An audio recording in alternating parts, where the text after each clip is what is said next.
ओम नमो भगवते वासुदेवाय. सर्वसामान्य माणसं जी मरतात ते मरणं म्हणजे नाईलाजानं देह सोडणं असतं. वास्तविक कोणालाच मरणाची इच्छा नसते. सगळ्यांनाच इच्छा असते की आपण दीर्घकाळ जगावं, कधीच मरू नये. पण ते केवळ अशक्य आहे, कारण देह हे काळाचं खाद्य आहे. त्यामुळे महाभौतिक देह एकदा मिळाला की केव्हा ना केव्हा तरी तो जाणारच असतो. पण जो विचारी आहे, शहाणा आहे, चिंतनशील आहे, तो नक्कीच ह्या गोष्टीवर विचार करतो की जर देह जाणारच आहे, मरण येणारच आहे, तर मग ते मरण अन्य किडामुंगींसारखं, कुत्र्या मांजरांसारखं स्वीकारण्यापेक्षा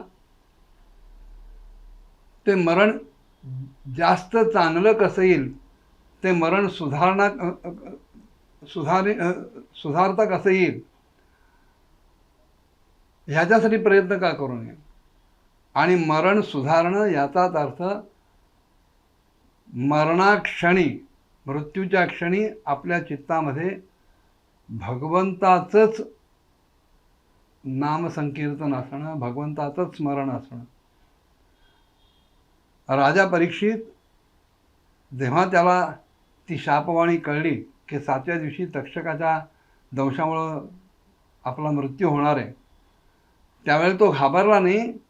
उलट त्यांनी तो मृत्यू सुधारण्यासाठी काय करता येईल याचा विचार केला. आणि म्हणून शुकदेवांना तो विचारतोय की जो चिंतनशील आहे, बुद्धिमान आहे, विचारवंत आहे, अशा माणसानं आपला मृत्यू निश्चित आहे असं कळल्यानंतर काय करावं. आणि शुकदेव म्हणाले की राजा, तुझ्या या प्रश्नाचं उत्तर अलीकडे ती क्रममुक्ती आणि सद्यमुक्ती सांगून दिलं. धारणा कशी धरावी, ध्यान कसं करावं, हेही मी तुला सांगितलं.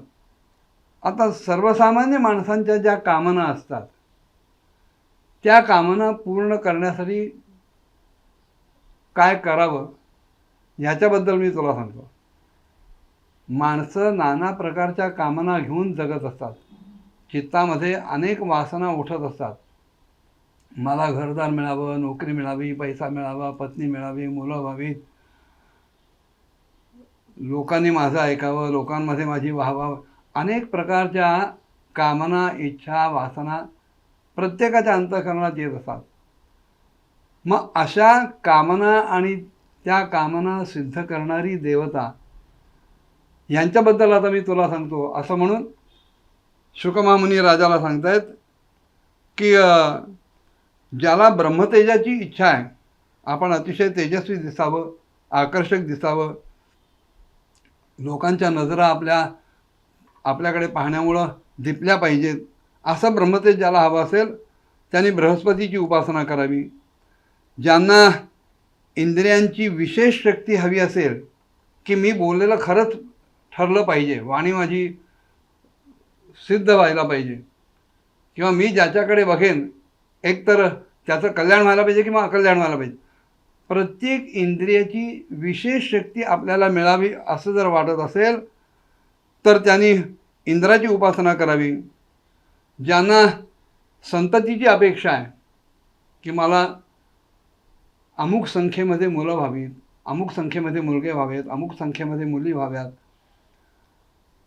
अशा प्रकारची जी संततीची इच्छा आहे, लालसा आहे, त्यांनी प्रजापतींची भक्ती करावी. ज्यांना लक्ष्मी पाहिजे, कारण सर्वे गुणाः कांचनम् आश्रयन्ते, जोपर्यंत हातात पैसा आहे तोपर्यंतच माणसं तुम्हाला विचारतात. मग अशी लक्ष्मी जर हवी असेल तर त्यांनी मायादेवीची उपासना करावी. ज्याला तेजःपुंज व्हायचं असेल त्यांनी अग्नीची उपासना करावी. ज्यांना धन पाहिजे असेल त्यांनी वसूंची उपासना करावी. किंवा आपल्या वीरतेचा प्रभाव पडावा असं ज्यांना वाटत असेल त्यांनी रुद्रांची उपासना करावी. काही जणांना भरपूर अन्न हवं असतं, की मी कधी उपाशी राहता कामा नये, किंवा माझ्याकडे जर कोणी आला तर तो उपाशीपोटी जाता कामा नये, त्याला अगदी पोटभर मला खायला घालता आलं पाहिजे. अशी अन्नाची ज्यांना अपेक्षा असेल त्यांनी अदितीची भक्ती करावी. ज्यांना स्वर्गातले दिव्य भोग भोगण्याची इच्छा आहे त्यांनी अदितीचे जे अनेक पुत्र आहेत, आदित्य आहेत, त्यांची उपासना करावी. ज्यांना राज्याची अभिलाषा आहे, ज्यांना सत्तेची अभिलाषा आहे, त्यांनी विश्वदेवांची भक्ती करावी. आणि माझ्या आजूबाजूची सर्व माणसं, आपली प्रजा, कुटुंबातली काय, कुटुंबाच्या बाहेरची काय, मित्रपरिवारातली काय, सगळ्या प्रकारची प्रजा आपल्या अनुकूल असावी, आपल्या शब्दाच्या बाहेर जाऊ नये, आपलंच त्यांनी ऐकावं, अशी ज्यांची इच्छा आहे त्यांनी साध्य देवतांचं आराधन करावं. ज्यांना दीर्घायुष्याची अपेक्षा आहे त्यांनी अश्विनी कुमारांची उपासना करावी. आपल्याला सगळ्या प्रकारची पुष्टी मिळावी, देहाची, मनाची, बुद्धीची, त्यांनी पृथ्वीची उपासना करावी. आणि सगळ्या प्रकारची प्रतिष्ठा ज्यांना हवी असेल त्यांनी लोकमाता पृथ्वी आणि देव म्हणजे आकाश यांची सेवा करावी. ज्यांना असं वाटतं की मी नित्य सुंदर दिसायला पाहिजे, सर्वांपेक्षा अधिक सुंदर दिसायला पाहिजे, त्यांनी गंधर्वांची उपासना करावी. ज्यांना अनुरूप आणि अनुकूल अशा पत्नीची अपेक्षा आहे त्यांनी उर्वशी नावाच्या अप्सरेची भक्ती करावी. आणि ज्यांना असं वाटतं की आपण सगळ्यांचे स्वामी व्हावं, मालक व्हावं, त्यांनी ब्रह्मदेवाची आराधना करावी. हाती घेतलेल्या कामामध्ये मला नित्य यश मिळावं असं ज्याला वाटतं त्यानं यज्ञपुरुषाची उपासना करावी. ज्याला असं वाटतं की माझा कोश हा सदैव समृद्ध असावा, माझ्याजवळ नाना प्रकारचं धन सदैव पूर्णतः भरलेलं असावं, त्यांनी वरुणाची उपासना करावी. ज्यांना नाना प्रकारच्या विद्या प्राप्त करण्याची इच्छा आहे त्यांनी भगवान शंकरांची भक्ती करावी. आणि ज्यांना असं वाटतं की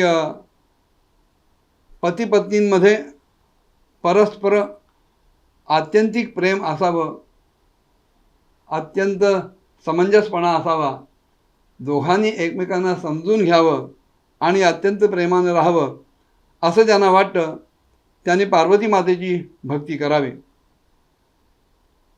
ज्यांना केवळ धार्मिक कार्यांमध्येच, उपार्जनामध्येच रस आहे त्यांनी भगवान विष्णूंची उपासना करावी.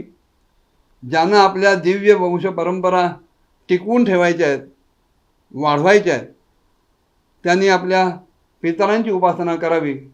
त्यासाठी आपल्या पितरांचं नियमितपणे श्राद्ध, पक्ष, तर्पण इत्यादी करावं. अन्य बाधांमुळे जो काही त्रास होतो, भूत, प्रेत, पिशाच, त्यांच्यापासून जर वाचायचं असेल तर यक्षांची भक्ती करावी. आणि सगळ्या प्रकारचं बळ जर हवं असेल तर मरुद्गणांची आराधना करावी. राज्याच्या प्राप्तीसाठी मन्वंतरांचे जे अधिपती आहेत अशा देवांची उपासना करावी. सगळ्यांच्याच सद्वासना असतील असं नाही. ज्यांना जारण मारणामध्ये सुद्धा रस आहे, अभिचार कर्मामध्ये सुद्धा रस आहे, त्यांनी निरती देवतेची उपासना करावी. सगळ्या प्रकारचे भोग मला मिळावेत असं ज्यांना वाटतं त्यांनी चंद्रमाची भक्ती करावी.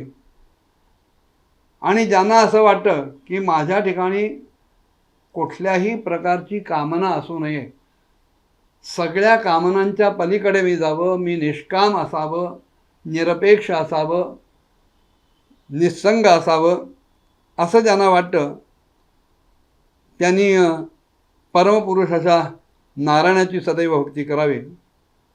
पुढे शुकदेव सांगतात, अकाम सर्व कामो वा मोक्षकाम उदारधीही तीव्रेण भक्तियोगेन यजेत पुरुषम परम.